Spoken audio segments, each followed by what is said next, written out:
We arrived on scene, saw the male. He had a gun, saw the weapon. He saw us. He took off running. We were in pursuit.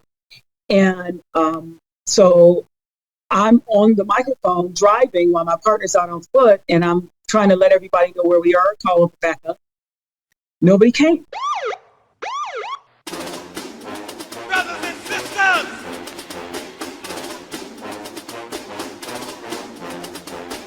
brothers and sisters, I don't know what this world is coming to. You're listening to the Black and Blue Podcast, a discussion and celebration of the roles of African Americans and other minorities in U.S. law enforcement. Your host on the Black and Blue Podcast is Dale Peters, a law enforcement professional with over 20 years experience in the business. Hop on board this Black and Blue train of interviews, current events, and pop culture conversations. So get ready. The Black and Blue Podcast is coming at you right now. What up, fam? Welcome to the latest edition of the Black and Blue Podcast, where we celebrate diversity in U.S. law enforcement. My name is Dale, and I am the host. Thank you for stopping by for this episode, because it promises to be a good one. But before we go there, hey, let me ask you all to please click those like, subscribe, and bell icons right down here on my YouTube channel. And if you listen to me on your favorite podcast platform of choice, hey, make sure you rate the Black and Blue Podcast 5 stars. And finally, make sure you check me out on any one of my social media pages for even more content. You can find me everywhere at Black and Blue US. All right, so with that down, hey, let's get right down to it. My guest today is the Chief of Police for the Greater Cleveland Transit Police Department in the great city of Cleveland, Ohio. So everybody, let's give a warm Black and Blue welcome to Chief Deirdre Jones. Hey, Dale, how are you? I'm great, Chief. How you doing today? I'm doing great, thank you. Excellent. How's your day shaping out there in the great city of Cleveland? It's Monday. That's about all I got for you right now. It's Monday, but the weather's pretty good. The sun is out. No snow, so no rain. I'm good right now. All right. What's the weather like today? I mean, it is supposed to be about 60 today, but okay. Every every Monday I call them Manic Mondays. So it's Manic Monday. So, but it's shaping up pretty good. Nice. So, I mentioned that you are in the great city of Cleveland. Are you from Cleveland? Are you born and raised, or? Born and raised. Yes. Nice. I'm originally from Columbus, so we got that little rivalry. Yes, we do. but we both like Ohio State. Yes, Ohio State is the Ohio State University. There you go. The Ohio State in the country University. Right now. Number one in the country right now. Yep. So I'm still following them. I've been out here longer than I was over there. I came out here when I was about 14. So, but I still got family over there. So we visit every now and then. And so I still keep up on OSU. And so I appreciate you coming on. I really appreciate it. So I stated right there, and you can see it right there in the banner, everybody, that she is the Chief of Police for the Greater Cleveland Transit Police Department. Tell everybody a little bit about that department for those of us that don't know. So yes, and first of all, thank you for having me. The Greater Cleveland Transit Police Department is one of the divisions of the Greater Cleveland Regional Transit Authority. It is a public transportation agency, and our police department is about 100 strong. I have been here now for about 2.5 years. And our transit police department is different than other municipalities because we actually deal with anywhere between 35 and 40 different police agencies. So we are countywide. Wherever our buses and trains go, that's where we patrol. And we patrol approximately 500 square miles. So with about 100 officers, we stay pretty busy. Yeah, it sounds like it. Mm-hmm. So you said you've been there for 2 years. Where were you at before that? Before that, I was with the Cleveland Division of Police, and actually I've been in public service now for almost 4 decades. Wow. I started out as a paramedic and transferred over to the Division of Police back in the 80s. Some people listening right now may not have been born back then, but I started out there in the 80s, and I've had a few different positions. I started out in uniform patrol. I became a detective, a vice detective, where I worked some undercover jobs. I posed as a drug dealer, a drug user. I posed as a prostitute. That one I hated more than the other. Yeah. And I also did investigations. Domestic violence was my thing. I was a big domestic violence detective. And I became a sergeant in 2009 and went back out into the streets, which I loved. But I had a stint in internal affairs. I went back to the domestic violence unit as a sergeant, and I became the first female supervisor. The first female to supervise the city's homicide unit in the history of the division. So in 2016, I became a police commander where I oversaw the hiring, training, and all the administrative facets of the Cleveland Division of Police. And for a short time before coming to RTA or to Transit Police, I was the acting deputy chief of administrative operations for the city of Cleveland. So I've had a long career. Yeah, I see that. Mm-hmm. All right. And I appreciate you for all your service there over there at Cleveland. Thank you. Division Police. And now you're over here at, I'm sure there's a close working relationship between the Transit Police and the Division of Police. Why don't you kind of tell me a little bit about that relationship? Sure. Because we cover the county, that includes the municipality of Cleveland. So we have a great partnership with the city of Cleveland and with their police department. Actually, some of our investigations are handled only by Cleveland Division of Police, and that are more serious investigations, such as sexual assault and any homicide that may happen on or around our system. Cleveland, if it happens in Cleveland, of course, and the Cleveland Division of Police handles. So we have a great partnership with them. Like I said before, our department goes everywhere our buses and trains go, but the majority of calls and calls for service that we get happen to be in the city. Okay. All right. Mm-hmm. Nice. That's awesome. And but you said it also, crosses other jurisdictional lines as well, other cities and things of that nature. So you have the same sort of relationships with those agencies as well, correct? Yes, we do. We have nothing but right now positive relationships with every municipality that we deal with. Yes. That's awesome. That's awesome. Mm-hmm. What drew you to this department?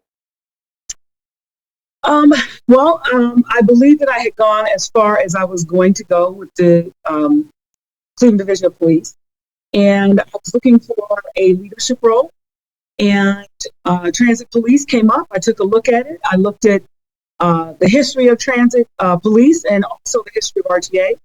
And when I was a kid, I used to ride the buses and the trains. So I saw it as something that I would definitely be interested in. I met the leadership there.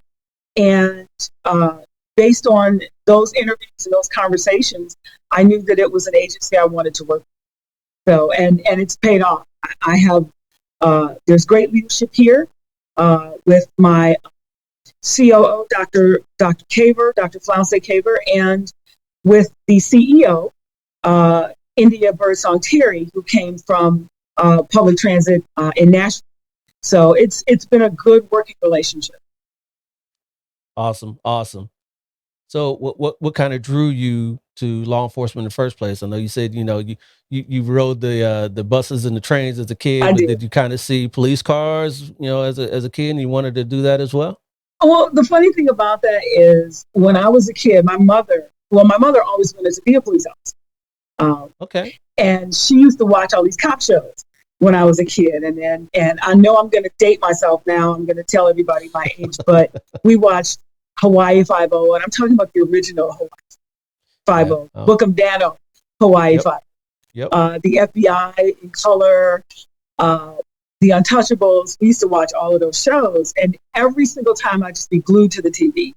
And I knew just from watching those shows that I wanted to be in law enforcement. And I actually had one of two choices. It was either going to be law enforcement or I was going to be a roller derby skater. And the roller derby skating thing didn't pan out, so here I am. Wait, what a roller? Roller You got derby law enforcement or a roller derby? We can't just gloss over that. Can't just gloss over that. What's the story there? You know, my mother was very active with us. She used to take us places, teach us how to, she taught me how to bike, she taught me how to skate. And she used to always take me skating. Twice a week we go skating. So I was big on it. It was one of the things I loved. And then she took me to a live roller derby event. And I said, that's it. I want to be a roller derby skater. So it was one of the two, either law enforcement or roller derby. And so I chose law. Did you ever compete in roller derby or? Oh, no. Oh, okay. No, nothing like that. I was afraid of getting knocked down. So yeah, I figured law enforcement actually was probably the safer choice. So Yeah. I mean, I've seen some clips of those things and they can get dirty. Oh, it's brutal. Nasty. It's brutal. So yeah. I was good with. I'm glad I stuck with what I did. All right. And so you decided to join the police department over there. So you went to Cleveland. Was the only agency you went to, correct? Cleveland was the only agency I applied for. When I took the test, I got a call back and scored very high on the test and got in the first academy class that was off that test. And it was a decent sized class. It was about 60 people in the class. And I noticed that in that particular class, we had a pretty good mixture of diversity, even though they didn't talk about diversity back then. We had a very diverse group in the class. And 6 months in the academy, went out on patrol and it just took off after. It just took off. Yeah. You mentioned diversity. Do you mean diversity as far as different people of different races, or were there a bunch of females? Because I know this is a male-dominated profession. Surprisingly, we had both in our academy class, and I think it was one of those things. It was an accelerated academy. Usually, academies run about close to 6 months, but this was an accelerated academy because they were so short. And we went in and we did 13 weeks, 6 days a week, including holidays. And we went out on the road. Now, what I will say is that while the class was very diverse, and I went to a district, though, where at the time we had a commander who was very clear, made it known that there were no qualified minorities or females for any of his specialized units. And this was after my third year being in that particular district. So I did the next best thing and transferred to another district. And within a year, inside of a year, I became a detective in the vice unit. So somebody saw my value and said, hey, you yes. Yeah. Yes. So you saw that as not agency wide, where that kind of culture, that belief was that females or minorities couldn't do the job. That was mainly just that specific captain or commander, right? Well, I think actually back in the 80s, there was still some resistance to females being on the job. And I can only speak from the experience here in Cleveland. I'm not sure about nationwide, but it was my experience here in Cleveland that there was some resistance to females being on the job. When I did move from one district to another, and before I went to the vice unit, I was selected, I worked on an all-female car. So it was 3 females at the car, and we were in uniform patrol. And our thing was we loved auto theft and we loved drug arrests. So we were out there, and we were very assertive. We were out there on the streets every day, and there was some pushback from that. We made Officer of the Month several times, Drug Arrest Leader of the Month several times. We got this big headline and did an interview on the news. And I noticed that there was some pushback. And if I can, there was one incident in particular where my partner and I were actually chasing a male with a gun. We arrived on scene, saw the male, he had a gun, saw the weapon. He saw us, he took off running, we were in pursuit. And so I'm on the microphone driving while my partner's out on foot, and I'm trying to let everybody know where we are, call up backup. Nobody came. Shortly after, I guess maybe about 10 minutes or so after we had the male in custody, other cars started to show up. And I was so upset. I'm like, where were you guys? Where were you guys? And what we were told by some of the younger guys was that every time I tried to broadcast our location, and the description of the male, somebody kept keying the mic. And back then, if you keyed the mic, then it interfered with your broadcast. So they weren't getting the information. So I would say that, while there was some diversity, there were still some people who were resistant to diversity and were pretty active in kind of showing their resistance to it. Wow. I mean, because that could have resulted in the death of you and your partner. I mean, to that extreme, right? Absolutely could have ended bad. So, but we got through it, and it never slowed me down. I never said, I'm not gonna work as hard. I'm not gonna do as much.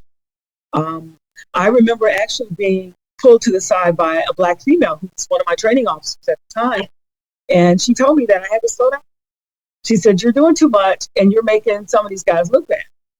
But that wasn't the goal. I was out there because I enjoyed what I was doing. I was having a good time with it. Just like now, almost 40 years later, I'm still having a good time. Wow. That's a story right there. But you made it through, and you advanced through the ranks. And yeah. Let's talk about your time on Vice. Was that something that you were kind of steered towards, being a female, or was that something that you chose, or how did that work out? It's actually interesting because I always wanted to be a homicide detective. And when I actually made that transfer from the one district to the other, there was a lieutenant who came to me and said, listen, I think you'd be a good Vice detective. Are you interested? And so I said, absolutely. So, and that's kind of how my career took off. And I've been fortunate in that every position that I've been in, just about the position, has been because somebody asked me to come.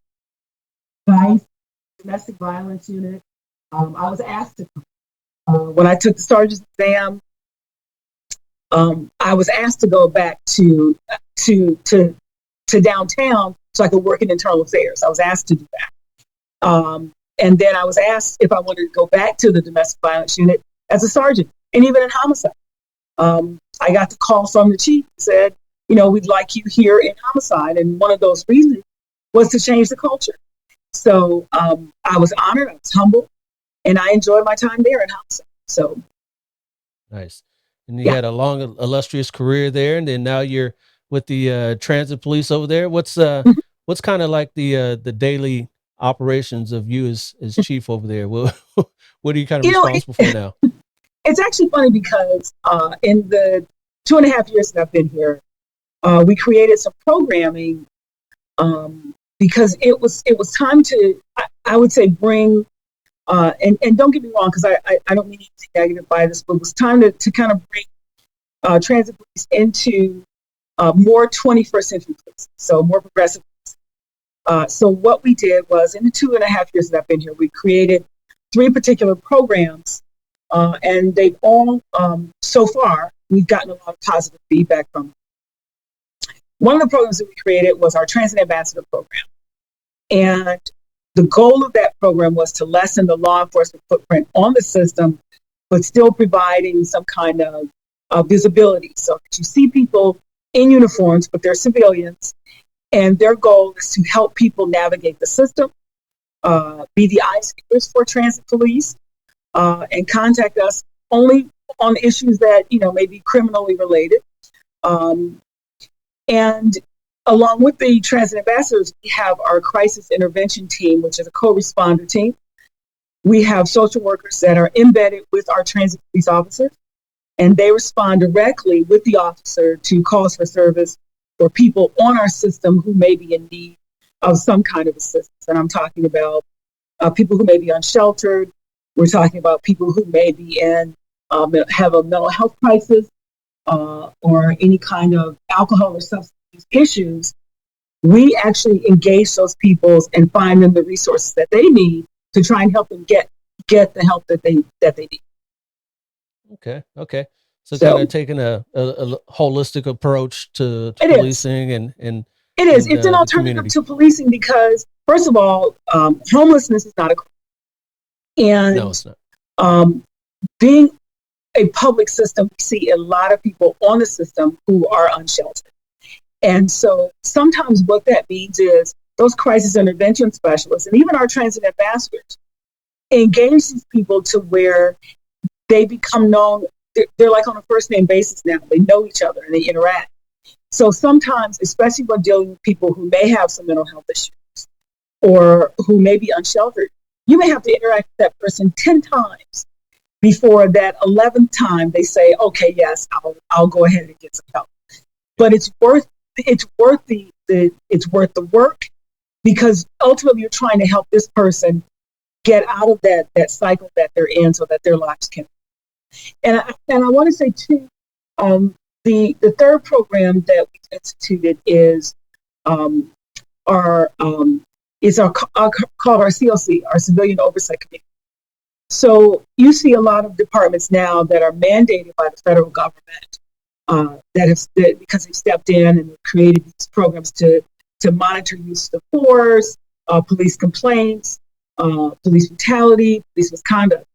We decided to take a proactive approach and create this Civilian Oversight Committee in the event that there are police complaints of or complaints of misconduct, so that we have that mechanism already in place to conduct investigations, make recommendations, and act on those. It creates this transparency between us and the public that I think is necessary to rebuild that trust in the community.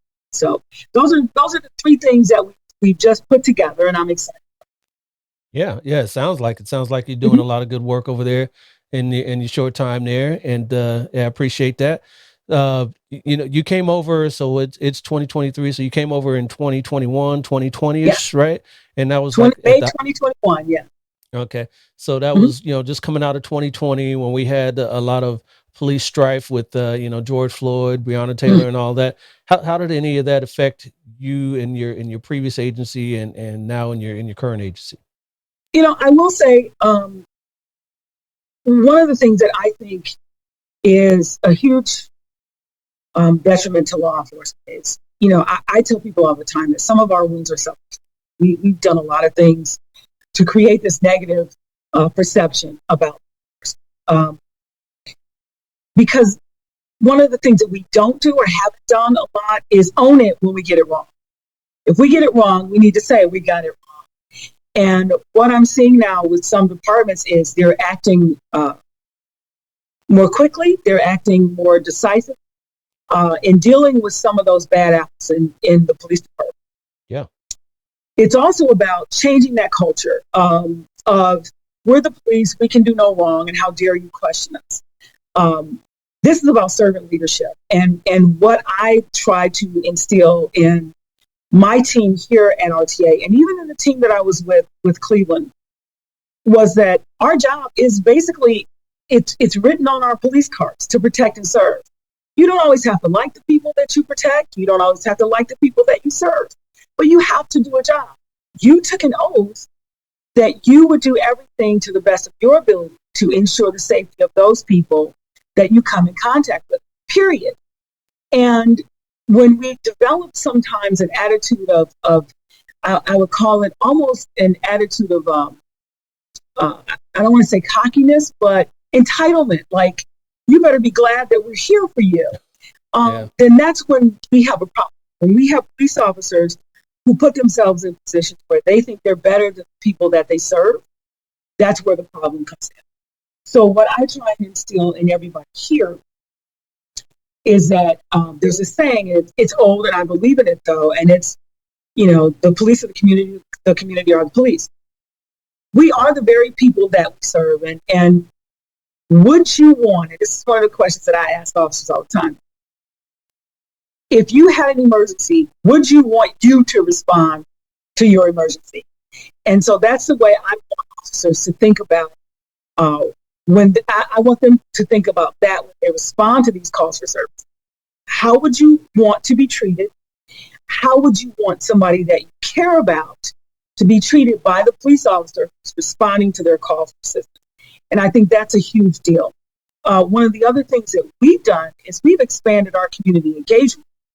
When I first got here, our police department was averaging maybe 20, 25 events a year. This year, we've done over 100 because it's important that we get out into the community and let the community know that we are out there for them. So we've done things, anything from, toys for kids. We've created our own events. We did what you call a touch a truck event. We've had events on the holidays, Easter, Thanksgiving. Last year, I was Elf on the Shelf for one of our Christmas events. So it's just about going out in the community, recruiting also a diverse group of people, which is what we're doing now. And I'm happy to say that because of our community engagement and because we put ourselves out there with 21st century policing, unlike a lot of different departments that are losing people, we're actually gaining people. Wow. And I think that comes from, first of all, listening to my team, showing them their value, and then going out into the community to show what we have to offer. So with that being said, when I first got here, there were only 5 females on this job. So we're up now to, I believe, 13. And the numbers continue to grow. So we're looking to diversify. We go out in marginalized communities. We go out, for example, into the LGBT community. We recruit. We participate in the Hispanic parade, the LGBT pride parades. These are things that we're doing so people see us now. Yes. And what they're starting to see is a welcoming environment for them to come to. Yeah. Do people, even though you guys are out there and promoting the transit police department, do you think people kind of get you guys confused as being really just a part of Cleveland Division of Police, and when they apply, they're just searching online for them, and even though they saw you? I think what they see the difference, but I believe that what has happened in the past was that people saw transit police as a security agency. Okay. They didn't see us as actual law enforcement. And so we've been putting it out there that we have the same police powers as Cleveland, as any other local police agency. And so I think that's what the draw is. I, for one, before I even became chief over here, for the first few years that I was in Cleveland, when Transit Police Department was formed, I thought it was a security agency. I didn't realize that they had full police power. So we put it out there. We are the police. We are not security. And I think that we've got those people that are coming in now saying, I want to be a part of this police department. One of the things that we have offered, which some other police departments had not, is we pay you to be in the academy. We pay you $30 an hour to go through an academy. When you come out, your pay goes up to $36 an hour. So, and it just increases as time goes on. So you have some of the other municipalities whose pay, and even with the work they do, their pay is not as strong as ours. It's not as high as ours. And because we're a smaller agency, we have, I believe, a camaraderie that some larger agencies just don't have. Absolutely. When you as the chief can know all the way down to the newest recruit's name, that's appealing, because I work for an agency that's probably, you said you're about 100 sworn? 100 sworn, yes. Yeah. So my department is about that size. So, and the chief knows me and knows my family and knows all of us. So that's appealing, as opposed to, a bigger agency out here like LAPD or, the sheriff's department or what have you. And you're out where you're at the Cleveland Division. I'm sure the chief doesn't know, all the recruits that just graduated and all that. So that, there's some pros and some cons to that. Absolutely. I will say too, one of the things that's different that I learned after I got here was that the previous chief didn't have what you call an open door policy. I maintain an open door policy. I let these guys and our females know, anytime my door is open, if you want to pop your head in and say hello, you got some ideas you want to present to me, some suggestions, we can sit down and we can have conversations. So, and also that there's nothing that I would ask them to do that I wouldn't do myself.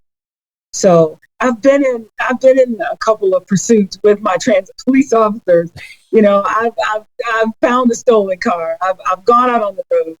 So when they see you out there, they see that, you are concerned for their well-being, and I value them. And that's the thing. It's just about letting my officers know that not only a team, but I value them.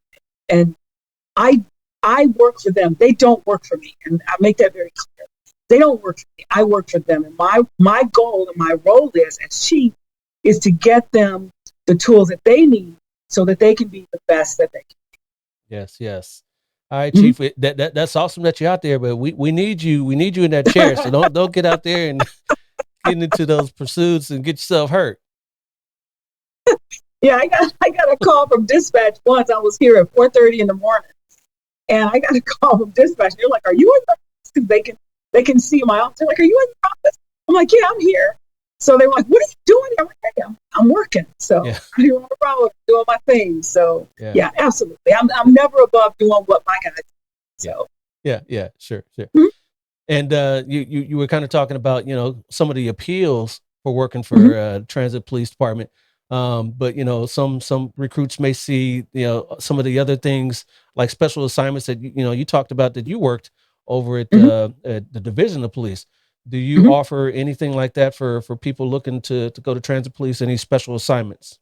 Oh, absolutely. And that's the other thing I didn't realize. The first few years I was with Cleveland, that transit police, they are, like I said, a full-fledged police agency, but we have the largest canine unit in the state of Ohio. So we Oh, have wow. our bomb detection dogs, we have patrol dogs, um, we have a SWAT unit, we have we work with the FBI, work with the DEA and other federal agencies in the Joint Terrorism Task Force. We have our own detective bureau. Um, we have our community engagement unit. So, and then, like I said, coming up now, we have our co-responder program where officers can get involved and work with our social workers. So there's a ton of things for you to do here that a lot of people didn't realize you could do. Yes. Um, we are looking at the possibility now of training our officers so that each one is certified in evidence collection. So that's just something else to develop these officers, and something that, some of the officers have asked about. It's like, hey, we have our evidence collection people, but if I'm on scene, can I not do this myself? Yep. So we're looking at trying to get as many officers trained in their own evidence so they can do it themselves. So Yeah. it's a great team. I can tell you this: coming here, I am less stressed. Um, I feel I feel valued by my people, by my supervisor, by my bosses, and I'm hoping that the officers that I work for feel that same value. That's awesome. That's awesome. I know you were just talking about the different sort of things that they can do over there, and some of the Mhm, things that they want to be able to do over there. One good thing I know about working for a smaller agency is you do get to learn a whole bunch of mhm. things. I know for some of the other agencies, they have so specialized units that some of those officers don't get that experience to work Exactly. certain the Yep. evidence collection. I know Hmm. some agencies out here, if you stop somebody for DUI, those officers don't even know how to do FSTs. They have to call a Right. DUI unit. So Hmm. some of those things, working for a smaller agency, you can be more well rounded. I Awesome. agree 100%, and that's the goal, is to get my officers as well rounded as possible. So it helps in their development too. So. Yeah, absolutely, absolutely. So what you say you're there even at 4:30 in the morning. What do you kind of Mhm. do when you're not working? Is there a time when you're not working, Chief? Well, you know what? This last vacation was the first time I actually went on vacation and did not take my laptop and did not take my phone. There you Uh, go. I just got back from Mexico a couple weeks ago. Okay. And so Whereabouts? that's one of the things I love to do. I love to travel, to get away from here, whether it's a week at a time or 2 weeks, or it may even just be a weekend. We'll pick up and we'll go, just to get away from Cleveland for a little while. Where'd you go in Mexico? We went to Riviera Maya. There's a adults only all inclusive, and that's all I do Uh, is adult only inclusive. you don't want kids It, running around, Chief, jumping on absolutely you and not. Absolutely. I got a 12-year-old godson, and I love him dearly. But there's no way in the world I would take him on vacation with me somewhere like that. It's just not gonna all happen. right. So I do. I enjoy traveling. Um, we're actually looking at we're doing Hawaii. We want a trip to Hawaii next year, and we're doing Paris later on next year. But it's one of the things that my mother kind of instilled in me. Her her favorite song. My mother passed away this year, and her favorite song was "I Hope You Dance" by Gladys Knight. So when I go on these trips, I might be standing at the beach, or when I go to Hawaii, I'll be standing around looking at the ocean, and I always stand there and I'm like, "Mom, dancing. I'm dancing just like you wanted me." So, that's awesome.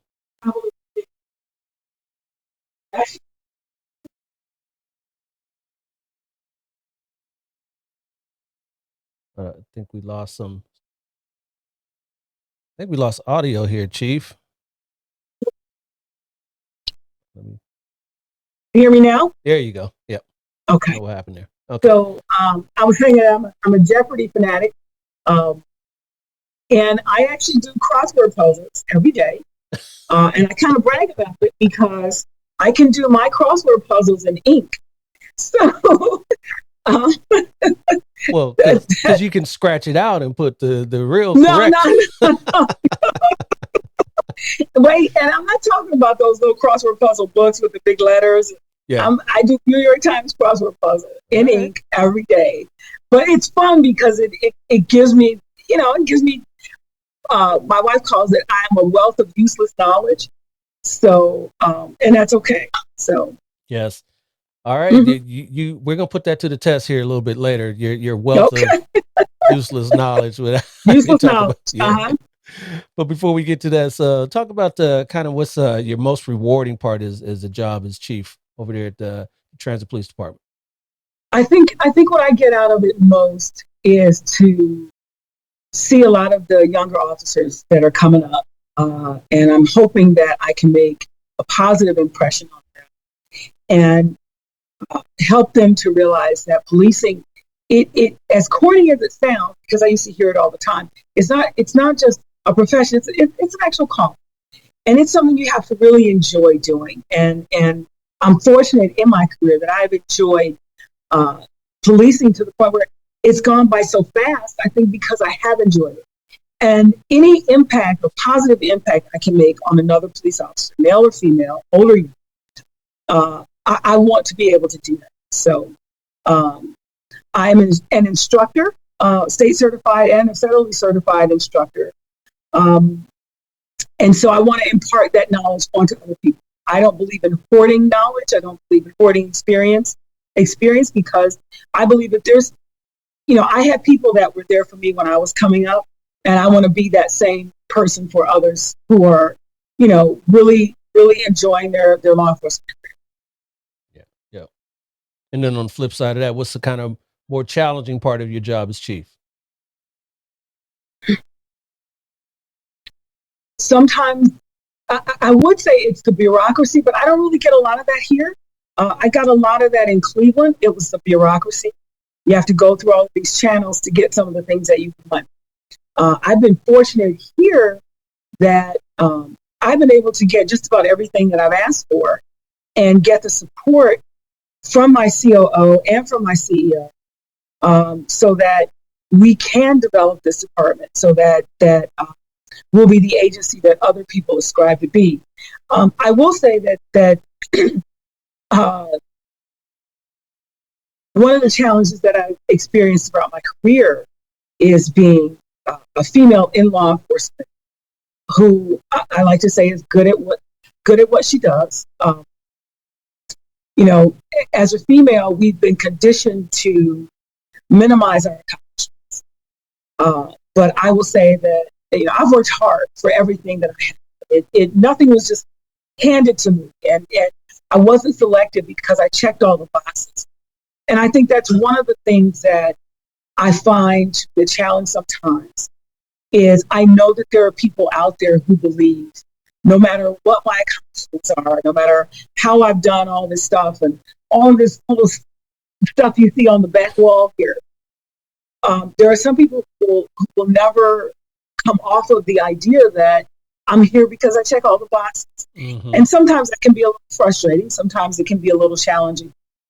But I'm like my mother. I use the words, I can show you better than I can tell you that I've earned my seat at the table. That part. Mm-hmm. Yep. Love it. All right, Chief. Hey, I love everything you've gone through and that you've told us about here today, and that you're growing your department and your position there. Mm-hmm. Hey, you are not done. Like I told you, we got a Not little at something all. special here for you. So let me. You're not done. Okay. No, All right. we're What not. you got No, for me? no, definitely you're not done as the chief of police over there. But we're not done on this Okay. podcast. All right, let me set this up for you. This here All right. is Black or blue, black or blue, black or blue, black Okay. or blue, black or blue, black or blue. all right, Chief. This is my black or blue game, and your category today is believing in Cleveland. Believing in Cleveland, All and right. that means famous people from Cleveland. I'm gonna tell you a person, and all you got to do is tell me, are they from Cleveland, whether they're born or raised in Cleveland or not. Real simple. Okay. Famous people. All right. I'm sure you've heard of a few in your day that are from there. So let's see what you do know about it. Here we go. Here's your first one here. How about Drew Carey? Is he from Cleveland or not? Drew Carey is from Cleveland. Yes. Yes, he definitely is from Cleveland. All right. See, off to a good start. See, just like that. So, Okay. all right. Here we go. How about your next one? How about Will Smith? Is he from Cleveland? Will Smith is not from Cleveland. That's correct. He is not from Cleveland. Yeah, we all know he's from. He lets everybody know he's from West Philly. Right. Born and raised, if you know the song. Born and raised. Yes, I remember. See, now you're telling my age again, but okay, Yeah. it's all right. Hey, I'm with you, Chief. How about Janet Jackson? Janet Jackson, absolutely not. Janet Jackson is Gary, Indiana, I believe. Yep. Her and the Jackson clan are from Gary, Indiana. So she is not from Cleveland. How about Halle Berry? Is she from Cleveland? Halle Berry's Cleveland. She went to Bedford High School. Oh, Yes. wow. You do know that one. Yes, she is from Cleveland. Yes. Yes. All right. Good deal. How about your next one here? How about Steve Harvey? Is he from Cleveland? Steve Harvey is from Cleveland. Yes. Yes, he is from Cleveland. A lot of people from Cleveland. Yeah. All right. Yeah. How about your next one here? How about Paul McCartney? Is he from Cleveland? No. Paul McCartney's not from Cleveland.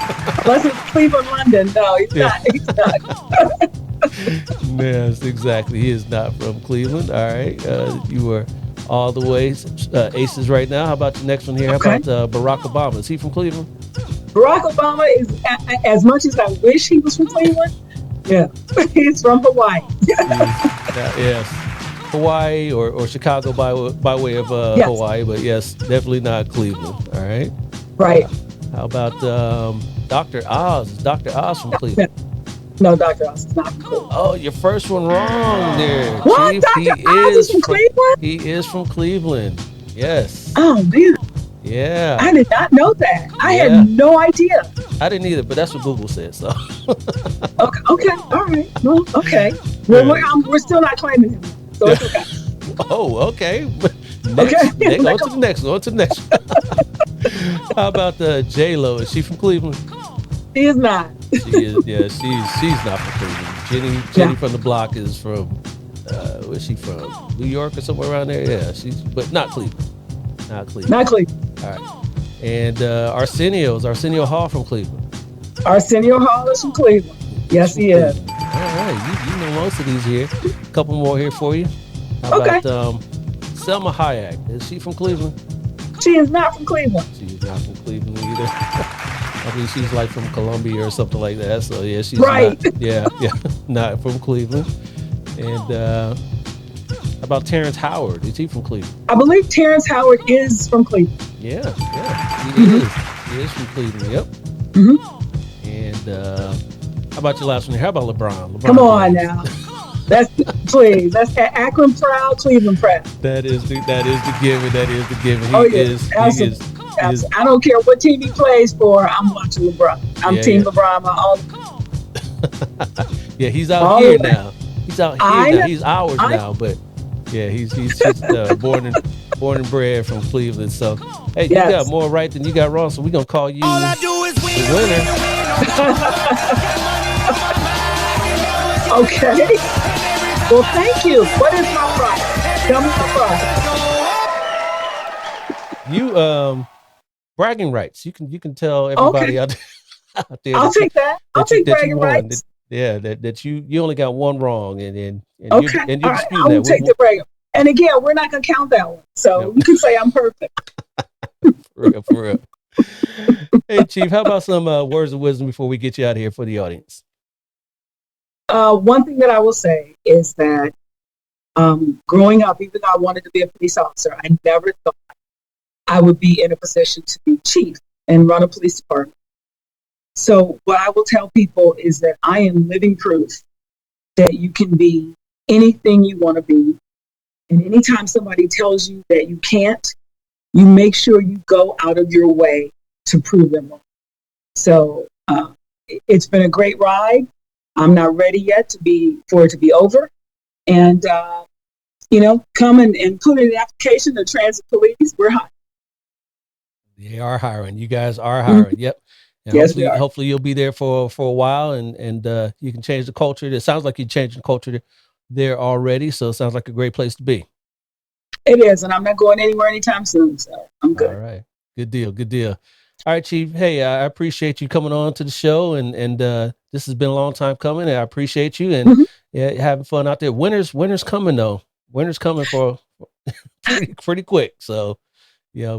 You know what? I really didn't need you to remind me, but thank you anyway.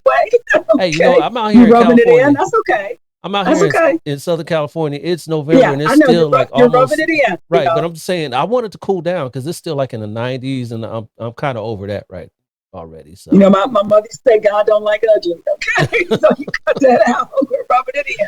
Yeah, I might visit Columbus for a little bit, but not when it's snowing. No, I can't do snow.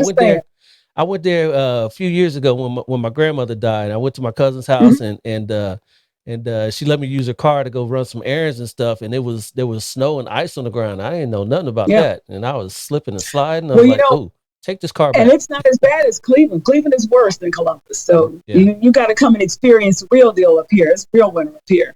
That's right, because you guys are north. Yes, we are right on the lake. Yeah. Ooh. No, I'm good. I'm good. Okay. You change your mind, just look me up. I'll be there in the spring or the fall. Okay. All right, look Chief. me up. Get here. I will. All right, Chief. Okay. I appreciate you. You have a good day. All right. All right. Thank you. You too. You take care now. You too. All right. Bye. All right. Bye-bye. Hey, another great interview with an equally great guest is in the books.